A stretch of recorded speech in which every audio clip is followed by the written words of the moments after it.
Your Country 1039 KGRT, Ingrid Andress with Sam Hunt and Wishful Drinking. Gino Aragon here with you in the Charlie Clark Studios, and also in the Charlie Clark Studios, we have a special guest, and her name is Briana Zamora. I like your name. I just like saying that one right there. And how are you doing today? I'm doing great. Thank you so much for having me. Come a little bit more on the side of that right there. Then we can hear you better. There you go. Thank you. All right. I think she was hiding because of the cameras. I'm just kidding, Briana. Briana, let's see. First, introduce yourself. Who are you? My name's Briana Zamora. I am a native New Mexican. Went to college here in Las Cruces. Absolutely love being here. It's one of my favorite places in New Mexico. Okay. Went to UNM Law School. I'm raising 2 kiddos in Albuquerque, and I survived virtual schooling like so many New Mexicans. Yeah. I mentioned that because that was one of my biggest challenges. But I've been a judge for well over 10 years, and I'm one of the only individuals who served at every level of New Mexico's court system. I am now on the Supreme Court. It's been just over a year. Mhm. And during my time there, I've made sure one thing that's near and dear to my heart and I feel is needed is some mental health kind of increasing mental health in our criminal justice system and our justice system overall. So with the approval of my colleagues, I started a mental health commission. We met last month for the first time. And it's all branches of government, law enforcement, first responders, kind of someone with lived experience so that we could come together and really see how we can make some positive changes. What do we have? What do we need? How can we improve at all levels, whether someone's in custody, out of custody, so that we can actually make some changes in our public safety here? Well, yeah. Well, that is actually a big question these days as far as mental health and a lot of the situations that we go with jailing or bail or anything else like that. And it is a big thing to at least recognize that there's a mental health issue out there, which I think is a good thing. And then, of course, figuring out what to do about that. And to do about that, you've got to take at least a good look at it. And I was just talking to someone earlier today saying that you first have to recognize that there is an issue and then get people together to go ahead and talk about what you can do about those issues and how to resolve those issues that are there. Exactly. Sorry, I did mention it was allergy season. Yes, so. yes. No, I feel your pain. I sneeze, excuse me already. Yeah, already. You're saying that right ahead of the time. And you're discovering the same thing I discovered when I moved here in 1995, that yes, it seems that like Las Cruces is the pollen capital of the state. We've got a lot of farming around the area. We've got a lot of, well, I hate to say it, but with the rains we have and the sunshine that we have, we got a lot of those weeds popping up sometimes everywhere. And yeah, it's like that. So we're together. We are of kindred soul in that particular area, yes. Briana. And let me ask you this. Of course, you're on the Supreme Court right now. And you explain the process that you have to go through, because right now you have to go through an election, which is one of the reasons that you're traveling out and talking to people, right?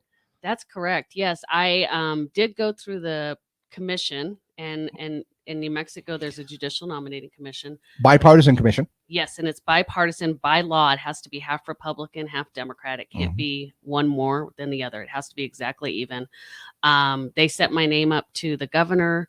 I was appointed by the governor, and now I'm running one contested election. So I'm meeting voters everywhere, and I'm telling about what the courts do. For example, I don't think a lot of people think, oh, well, the courts have commissions as well. And the Supreme Court does. And we, oversee all the courts in the state. So I'm not only asking people to vote for me, but I'm kind of educating them on what's happening in our judicial system, which I think is extremely important.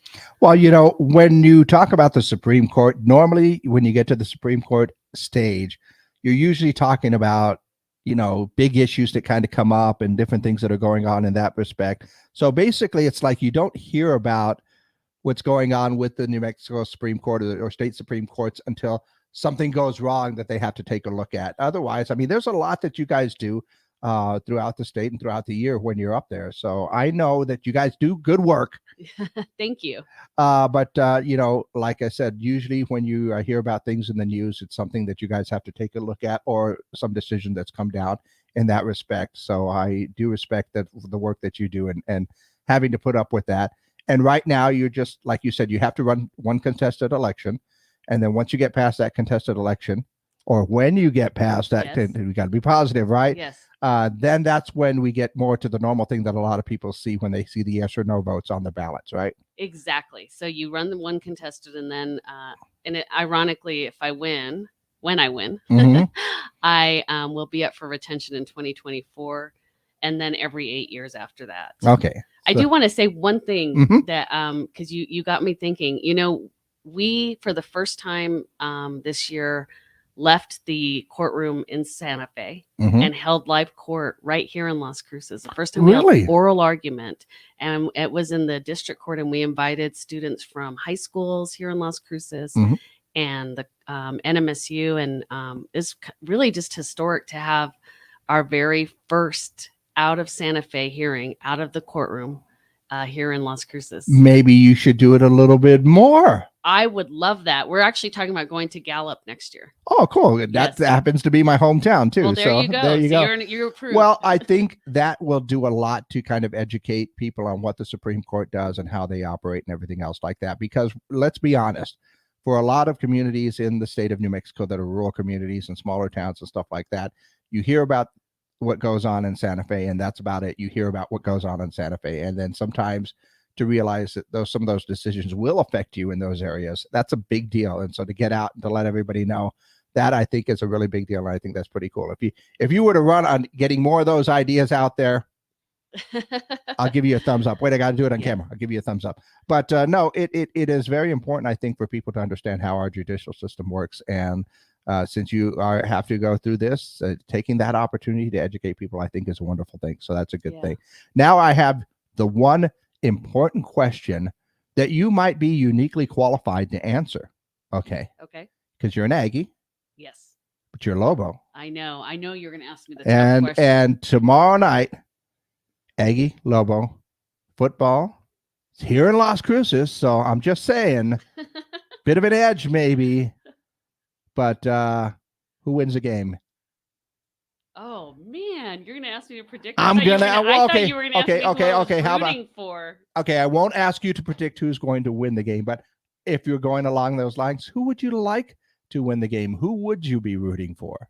Like all good judges, I'm going to stay neutral. Oh, she's recusing herself out of conflict. I was going to plead the fifth, but you're going to plead the fifth. Neutral. I was going to do one arm, red, and the other arm maroon. And nobody would notice the difference once it starts fading out there. That's true. Well, very judicious answer. Very judicious answer, and a very political. Very political answer as well. So, in that respect, Briana, you're doing quite well. You're doing quite well. You. So, good answer, huh? Yeah, good answer. So, yeah, thanks a lot for stopping by. And of course, I think people should start looking for you wherever you're stopping by and ask you questions.